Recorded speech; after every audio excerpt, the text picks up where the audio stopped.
Durante la Unión Soviética y bajo Gorbachev, personas como Bill Kristol estaban involucradas en el Plan B, el Comité para el Plan B. Se estaban preparando para su momento. Sin embargo, los neoconservadores fueron algo socavados por Trump. En realidad, fueron los neoliberales quienes lograron justificar la guerra de Irak. Liberales en algunos think tanks de Washington allanaron el camino para ello. Creo que estamos en un punto en el que necesitamos una alternativa.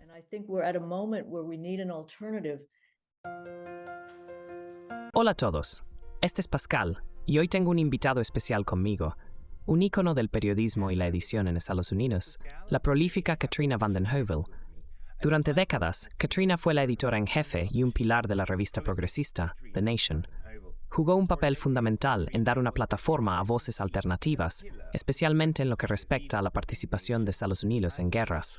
La considero a ella y a su difunto esposo, Stephen F. Cohen, como gigantes en el trabajo público de paz de Estados Unidos y el realismo en las relaciones internacionales. Katrina ha estado escribiendo sobre la política doméstica y exterior de Estados Unidos durante 40 años.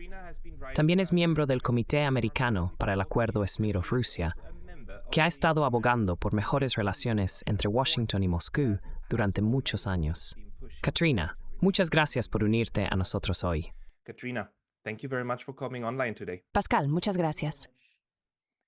I was really looking forward to Estaba realmente emocionado por esta charla porque eres uno de los ciudadanos de Estados Unidos que justo después de tus estudios, o incluso, según entiendo, durante tu educación universitaria, comenzaste a escribir y pensar sobre política exterior.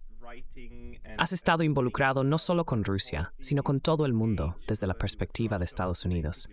Entonces, me preguntaba realmente qué te motivó a elegir una carrera en noticias y publicaciones y cuáles fueron los pasos principales que tomaste. what were the major steps that you took. Gracias, Pascal. Bueno, he estado en The Nation por cerca de, entrando y saliendo, 40 años. Comencé como pasante. The Nation me ha inculcado la creencia en alternativas, alternativas que no son parte de una política reducida de alternativas excluidas. Siempre he creído en un periodismo de principio, independencia, verdad y honestidad sobre dónde uno se posiciona. Gran parte de los medios de Estados Unidos afirman ser objetivos. No creo que la verdadera objetividad sea posible. Sí creo que tienes derecho a tus propias opiniones, no a tus propios hechos, pero cuestiono el concepto de objetividad. Para mí, The Nation, fundado en 1865, siempre ha representado la creencia de que no puedes tener una verdadera democracia con una guerra sin fin.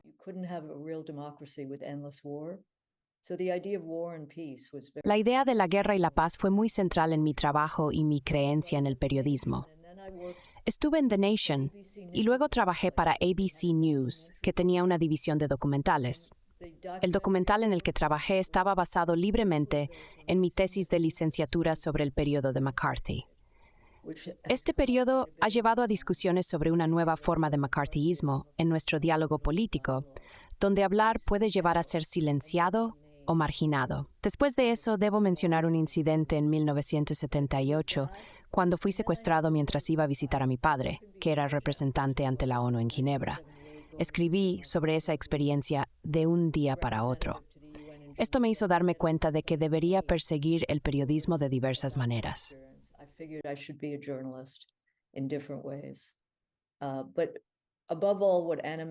Pero sobre todo lo que me motiva es la creencia de que a través de la escritura puedes crear cambio, abogar por ideas y apoyar movimientos y organizaciones.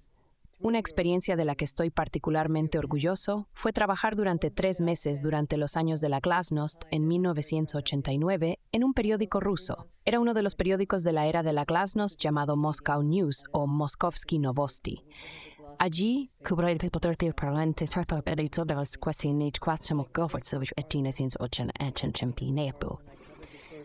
fue significativo sitio como editor del periódico Yegor Yakovlev, crucículos 15 negocios censores. Con cada semana hay un apertura más libre.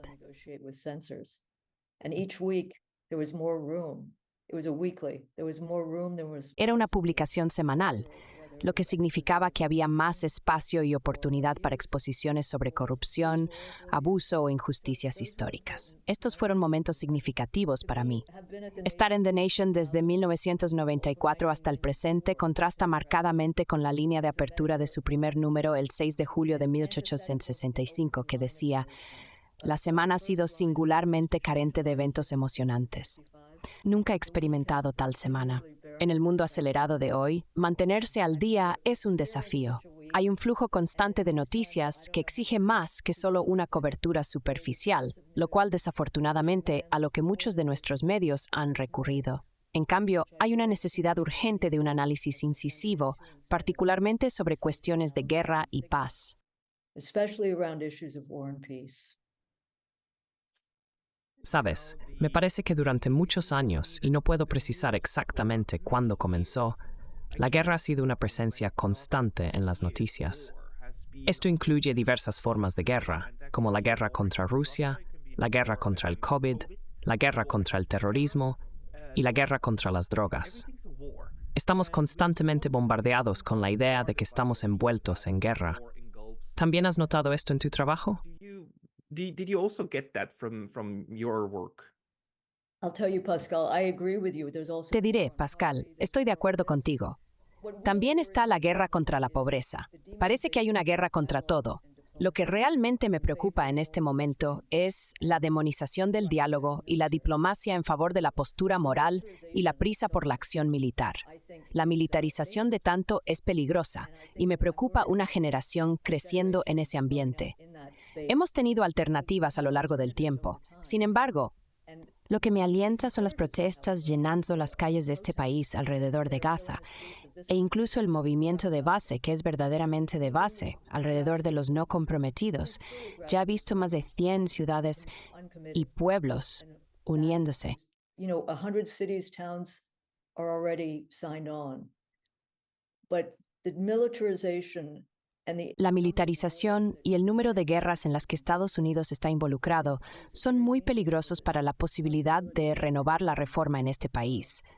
El presidente Joe Biden ha sido un presidente decente a nivel nacional. Aprobó legislación contra todo pronóstico, lo cual fue difícil debido a la Cámara y el Senado.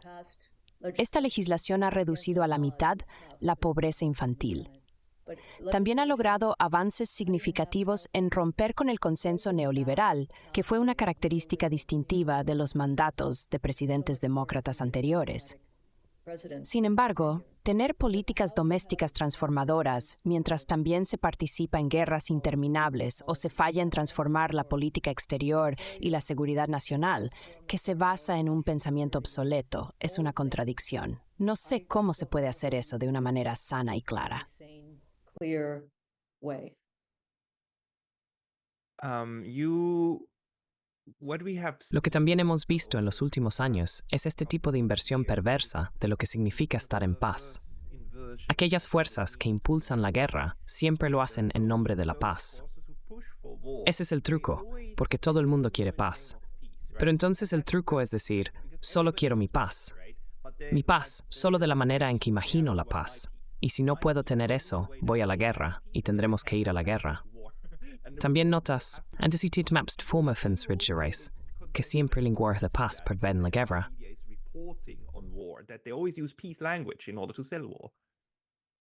That's an interesting point. Sabes, ese es un punto interesante. Siento que muy pocas personas usan la palabra paz. Se ha convertido en una especie de término subversivo y pareces débil si usas la palabra paz demasiado a menudo.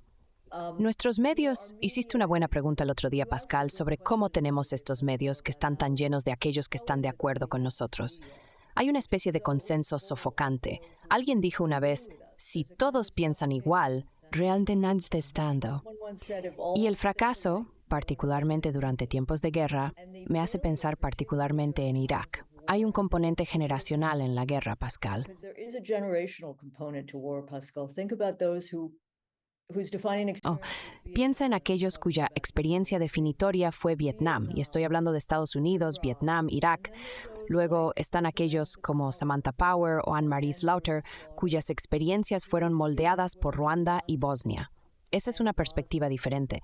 Sin embargo, el hecho de que durante tiempos de guerra, la mayoría de las personas en la televisión sean generales o generales retirados, que tienen relaciones con compañías militares industriales, las cuales que se revelan representan un fracaso de medios de comunicación. To me, that is a failure of media. And I think back to 2003, I was thinking Y about it pienso today en because 2003, reflexionaba sobre ello hoy porque MSNBC, uno de los canales de cable liberales progresistas, recientemente contrató al ex jefe del Comité Nacional Republicano. Esto ha causado bastante revuelo. No revelaron que muchos generales retirados que aparecieron en la víspera de la guerra en Irak esencialmente expulsaron a Phil Donahue, un famoso presentador de programas de entrevistas que estaba abiertamente en contra de la guerra en MSNBC. Simplemente lo expulsaron. Por lo tanto, la tolerancia por parte de estos poderes corporativos es preocupante. Hace años, en 1996, hicimos un desplegable en The Nation presentando pulpos, 5 de ellos, representando a grandes compañías de medios como GE y News Corp. Las noticias eran solo una pequeña parte de la estructura corporativa. Así que la capacidad de tener noticias honestas o puntos de vista disidentes alternativos se está volviendo casi imposible. presenting news is really almost increasingly impossible. But this is where it's so interesting. Pero aquí es donde se vuelve tan interesante, especialmente en nuestra conversación, porque tú estabas en la Unión Soviética antes de que colapsara, ¿verdad? Estabas en Moscú. Allí, fuiste testigo de la versión clásica de censura y represión, como típicamente la imaginamos. Algunas figuras grises en una oficina, tachando cosas y encarcelando a aquellos que no les gustan. Sin embargo, actualmente estamos presenciando otra forma de censura, que opera sobre el principio de conformidad, porque todos los demás se conforman. Entonces, hablé con un presentador de noticias suizo-alemán que había trabajado durante 30 años en noticias suizas y alemanas. For 30 years in Swiss and German news, and he said, look, we would just not publish Dijo, mira, simplemente no publicaríamos nada que fuera crítico con el mensaje que sabíamos que era importante. Este enfoque del periodismo se volvió prevalente. La guerra de Vietnam fue significativa porque durante ese tiempo todavía había fotos e imágenes de estadounidenses siendo asesinados, incluyendo fotos muy dramáticas. Recordamos la imagen de las últimas personas de la embajada siendo evacuadas por aire. Estas imágenes desaparecieron y ahora tenemos periodistas empotrados. Así que hay un componente mediático muy importante. Me pregunto cuánto de ello es adoctrinamiento desde arriba, desde el nivel político, y cuánto es un componente societario, sociológico. Es una muy buena pregunta. societal, a sociological component. It's a very good question, Pascal. Muy buena pregunta, Pascal. En primer lugar, sí vimos imágenes durante la guerra de Vietnam. En aquel entonces, básicamente había 3 redes y Walter Cronkite era la voz de confianza. Hemos visto imágenes de Fallujah, donde estaban las tropas estadounidenses durante la guerra de Irak, pero no suficientes. Sin embargo, sí vimos mucho de la guerra de Ucrania durante aproximadamente 2 o 3 meses en canales como CNN International. En mi opinión, deberíamos ver la guerra. Creo que deberíamos verla porque, en primer lugar, esta no es una idea radical. De hecho, se discutió hace décadas con el objetivo de abolir la guerra, notablemente con el Tratado Kellogg-Briand en 1928. Briand Treaty in 1920, but the nation opposed it because it was not strong enough. This is Pero la nación se opuso porque no era lo suficientemente fuerte. Si pudiéramos tener un tratado así hoy, hay una disposición a apoyar la guerra, pero no a mostrarlo. No estoy seguro de que mostrarlo haría que la gente entendiera, como a menudo lo hacen los generales retirados. generals often do. Les disgusta la guerra porque han visto sus efectos en sus hombres y mujeres. Pero creo que el problema en este país es que la gente tiene miedo de tomar riesgos. Hay autocensura, Pascal. Estar en una administración, por ejemplo, o en un think tank en Washington, donde por cierto no se piensa mucho, a menudo hay gabinetes en la sombra esperando entrar en la próxima administración. There are often shadow cabinets waiting to go into the next administration. People don't like to speak up that much. Now they're A la gente no le gusta hablar mucho. Sin embargo, ahora hay más voces porque hay varias formas de acceder a las noticias, de lo cual estoy seguro que estás consciente. Tienes las redes sociales, que pueden ser un error o una forma de romper la censura de diferentes maneras. Pero en general no hay mucha acogida para los periodistas disidentes e independientes. Considera cuán pocos han apoyado a Julian Assange. Se tardó un tiempo para que los periódicos escribieran editoriales a su favor, lo cual finalmente hicieron. Hoy hablamos sobre cómo parece que el peligro de extradición se ha levantado por unas semanas mientras Assange permanece en el Reino Unido.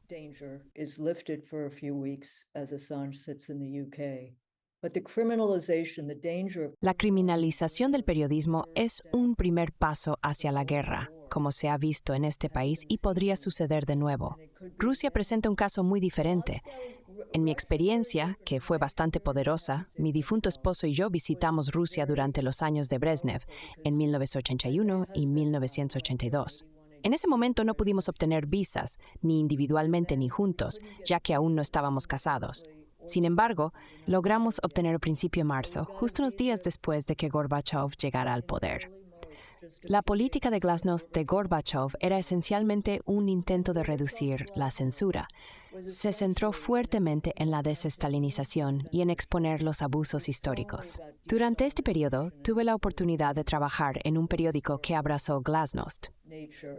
But I was able to work at this glasnost newspaper, and a few years later, in 1993, my husband and I met. Unos años después, en 1993, mi esposo y yo conocimos a Dmitry Muratov en la cafetería del sótano de Moscow News.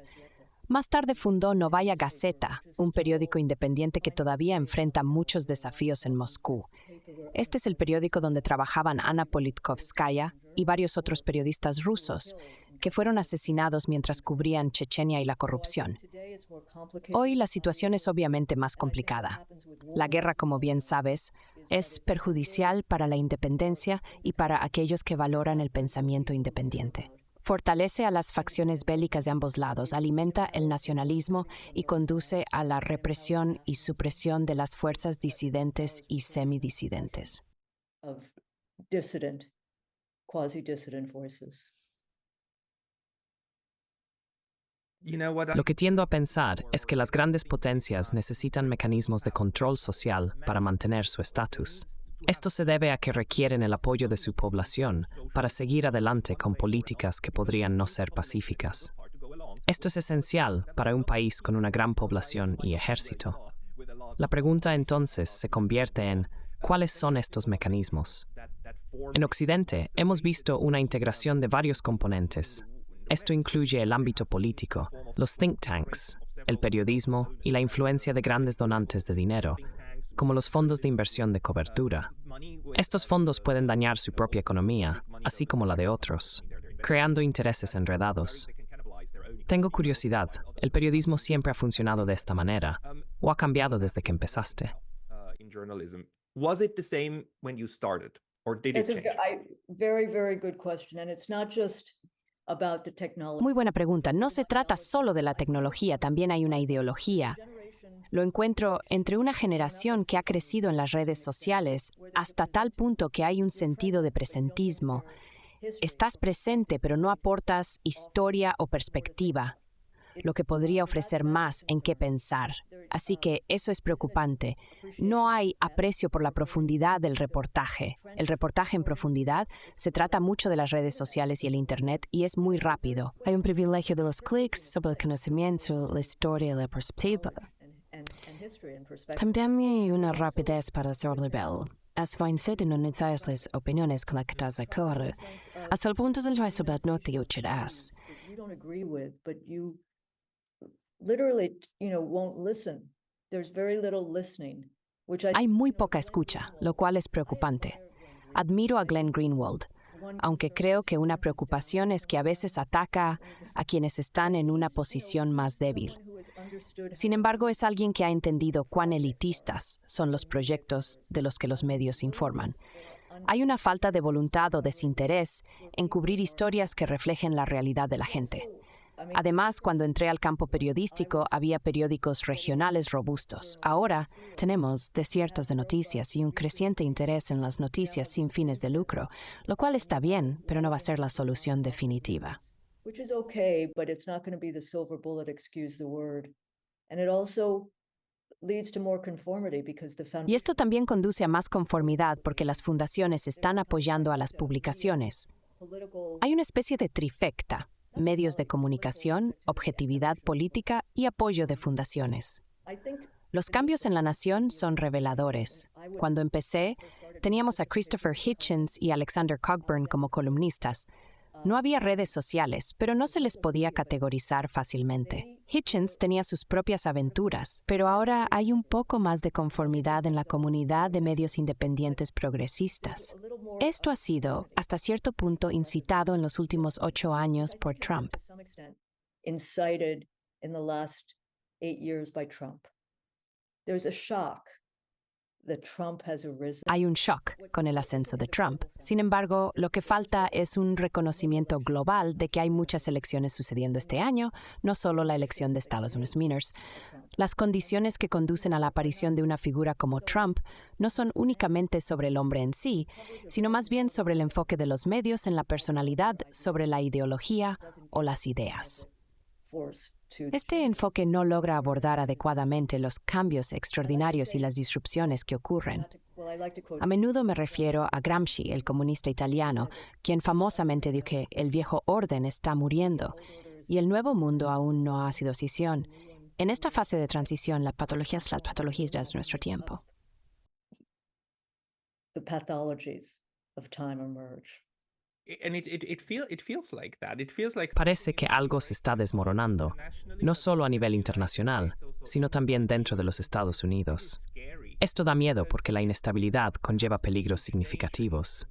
Por mucho que nos guste pensar que distribuir el poder entre varias ramas es beneficioso, puede llevar a resultados desastrosos. Por eso, Japón entró en guerra con los Estados Unidos, un movimiento que fue esencialmente suicida. Lo hicieron porque el poder no estaba concentrado, permitiendo que el ejército arrastrara al resto del país consigo. The military was able to basically drag the rest along and even they were not unified behind. Aunque no estaban unificados en sus objetivos, hemos sido testigos del colapso de un gran imperio. En 1989, George Bush padre se dirigió a la Rada en Kiev, instándolos a no ceder debido a temores de inestabilidad. Estaba preocupado por los peligros potenciales de la desintegración de la Unión Soviética, especialmente por las armas nucleares y la incertidumbre de lo que podría venir después. Avanzamos 30 años, y la narrativa ha cambiado dramáticamente a que Ucrania necesita convertirse en miembro de la OTAN. Ahora se considera crucial para el mundo libre, con la implicación de que el fracaso en lograr esto podría tener consecuencias catastróficas. Esta transición es asombrosa. It's a crazy transition. No, it's Katerina. crazy. I was thinking also the other day. No, es una locura. Terrorist attack. Estaba pensando el otro día sobre el ataque terrorista en Moscú. No creo que el presidente Biden haya llamado a Putin para ofrecer condolencias o empatía. Quizás eso sea imposible. Pero George W. Bush recibió una visita de Putin en la Embajada de Estados Unidos el día después del 11 de septiembre para firmar el libro de condolencias. Putin fue el primer líder mundial en llamar a Bush para ofrecer su asistencia. Entonces, ¿pensarías que el intento de tener algún tipo de confianza, quizás confiar pero verificar, se ha desmoronado tanto que ni siquiera hay una llamada? Hay tanta ira y un sentido de desplazamiento. Pero para mí es muy claro lo que pasó después de 1989. En conversaciones con John Mearsheimer y el embajador Matlock, se mencionó que se le hizo una promesa a Gorbachev. Si Alemania se reunificaba, la OTAN no se movería ni un centímetro hacia el este. Muchos tratan a la OTAN como si fuera una especie de café tertulia. NATO is treated by many as a kind of coffee clutch. I mean, it is a military institution. Me refiero a que es una institución militar enfocada en armas e interoperabilidad, lo que lleva a Estados Unidos a exigir que otros países compren sus armas. Parece que nos estamos quedando sin armas, pero es una bendición para el complejo militar industrial. La idea de que la OTAN es la arquitectura de seguridad de Europa podría haber sido reemplazada por lo que Gorbachev imaginó, un hogar europeo común que se extiende desde Vladivostok hasta Lisboa.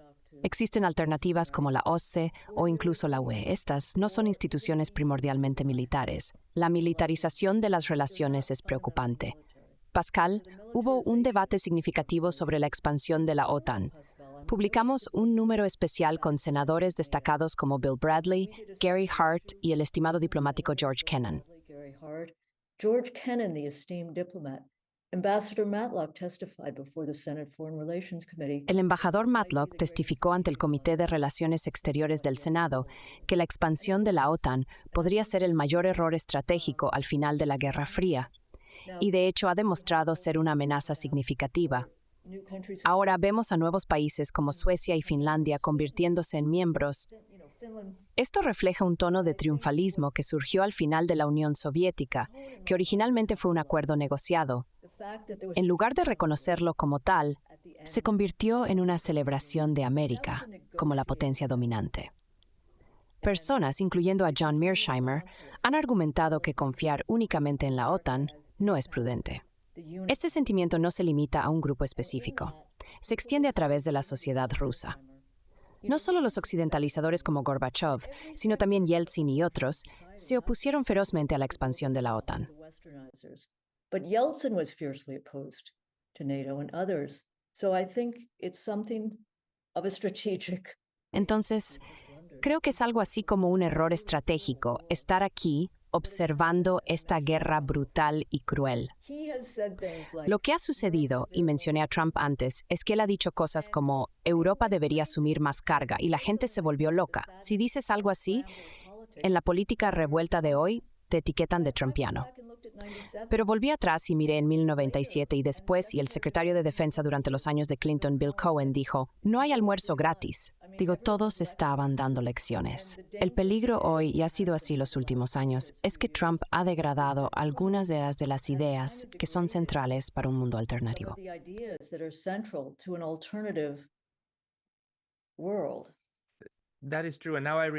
Eso es cierto. Ahora recuerdo lo que quería preguntarte. Trump es un aspecto, pero otro factor significativo es la influencia de los neoconservadores en Washington. En Estados Unidos tenemos individuos que son completamente opuestos, como Jack Matlock y tu difunto esposo. Estas son personas que se oponen a los neoconservadores y su visión del mundo, que aboga por hacer todo lo posible para dividir Eurasia en partes más pequeñas e incitar conflictos entre ellas. Sin embargo, por alguna razón, no hayamos la visión compartida existía en 1989. George Bush Sr. y Gorbachev tenían ideas ligeramente diferentes sobre cómo debería estar estructurado el mundo. Sin embargo, estuvieron de acuerdo en poner fin a la tragedia de la Guerra Fría. Luego surgieron los neoconservadores, como Wolfowitz y Brzezinski.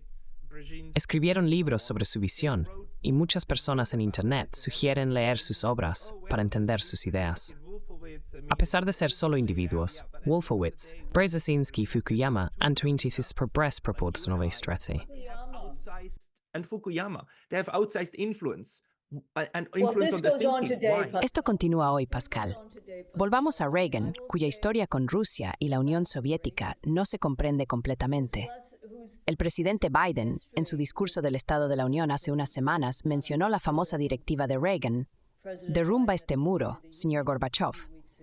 Sin embargo, el mandato de Reagan no giró únicamente en torno a ese momento. Se opuso activamente a los neoconservadores dentro de su propia administración. Tenía aliados como George Shultz y James Baker, que no eran neoconservadores, y chocó con Cap Weinberg, su secretario de Defensa.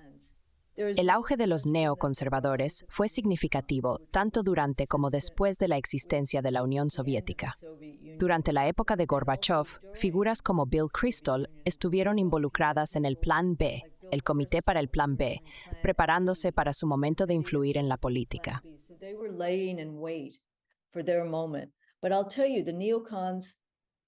Pero te diré, los neoconservadores fueron de alguna manera socavados por Trump. Fueron en realidad los neoliberales quienes encontraron una manera de justificar la guerra de Irak. Fueron liberales en algunos think tanks en Washington quienes allanaron el camino. Y creo que estamos en un momento en el que necesitamos una alternativa. El Instituto Quincy en Washington, fundado hace 5 años por Trita Parsi y Andrew Bacevich, ofrece esa alternativa. Andrew Bacevich es un crítico prominente de la noción de que Estados Unidos es la única superpotencia. El Instituto Quincy ha sido una intervención valiosa. Aún está encontrando su camino, pero ofrece una fuente alternativa de voces y erudición. And I think that's important because you can't beat.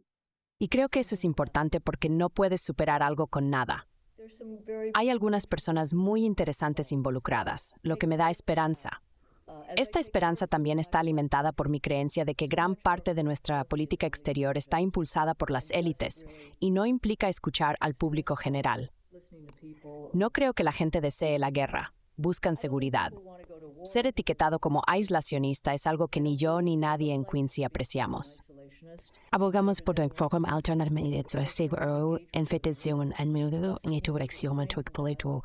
Military. Sin embargo, interfiente porque aquí se hace una futura en el tiempo es duete lo alto de nivel de por. Very fierce presence and has been in this country for so long. Sí, Yeah, and it y se alinea con el brace to our tree, los Estados Unidos y los financieros. the money What's interest. happened is Lo que ha sucedido es que ahora estamos viviendo en una era de keynesianismo militar. Esta teoría sugiere que creamos empleos mediante la construcción de armas. Sin embargo, la realidad es que los empleos creados por los fabricantes de armas son mucho menos productivos que aquellos en el sector de la salud y la educación. healthcare, education. So Creo que Estados Unidos es una sociedad militarizada porque el ejército está en la mente de muchas personas. Y hay una cosa que no puedes hacer en Estados Unidos sin arriesgar tu carrera como político.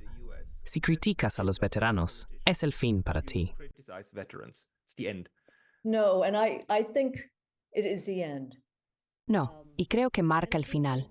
Cuando miro a Rusia hoy y también a Ucrania, veo que la movilización es un problema significativo que enfrentan ambos países con severos dilemas políticos y humanos. With terrible En Rusia, similar a lo que ocurrió en Estados Unidos durante la Guerra de Vietnam, son los pobres y aquellos en comunidades rurales los más afectados. No son las personas sentadas en cafés en Moscú. and I think El ex Prigozhin, del grupo Wagner, arriesgó una reacción populista al criticar a aquellos que no estaban luchando. Están reclutando convictos y gente de áreas rurales. Quizás esto es una forma de keynesiano militar, aunque más humano. rural communities, and maybe it's military Keynesianism of a more humane kind. They're paying families enormous amounts of money in Russia. En Rusia, se están ofreciendo grandes sumas de dinero a las familias para incentivar a un hijo o padre a ir a luchar. El rango de edad para el reclutamiento es sorprendentemente amplio, extendiéndose hasta los 60 años. Mi preocupación yace en Ucrania y su reconstrucción, que es inevitable. Debemos transicionar de esta brutal versión moderna de la Primera Guerra Mundial, caracterizada por trincheras y crueldad. El costo de reconstruir Ucrania podría alcanzar los 2 billones a 3 billones. Hay una conferencia programada en Berlín en junio, siguiendo a una anterior en Londres hace unos meses, donde se prometió muy poco financiamiento. Sin embargo, grandes corporaciones como BlackRock y Blackstone están interviniendo para asistir con la reconstrucción. And the Blackstones Pero esto plantea preguntas sobre el costo. L'entente but una further tirar de Fiji, también verá spies de una guerra. because it's kind of a version of shock therapy emerging from a war.